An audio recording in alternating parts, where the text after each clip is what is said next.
Hello mga kainday, ayan. Yan ang ating lunch for today. Ito naman ang ating ulam. Magpiprito muna tayo ng tilapia. And guys, ano na natin yan, ilagyan natin yan ng seasoning at saka ng asin para hindi magtalsikan yung mga mantika.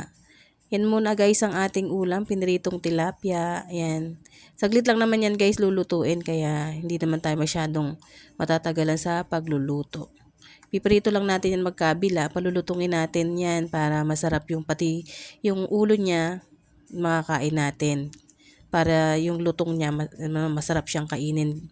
Di ba gano'n naman kainday yung mga fried na niluluto ng mga isda?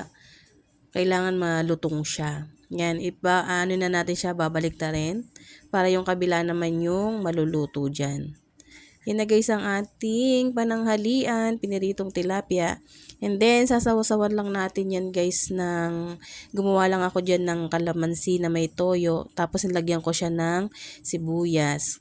Yun ang ating sausawan para masarap siya. Perfect na yung sausawan na ganun guys, yung nilalagyan mo siya ng sibuyas. Siyempre, ilalagyan mo pa rin yan ng sili para mayroong anghang. Diba nakaganang kumain guys yung maanghang yung sausawan mo. Yan na guys ang ating piniritong tilapia, finish na. Kaya pwede na tayong kumain. Yan guys, model pa ng kainday nyo, di ba? Ayan, pa-model pa, pa-mekos pa. Ayun na guys, thank you for watching. Please follow, like, and share. Bye-bye!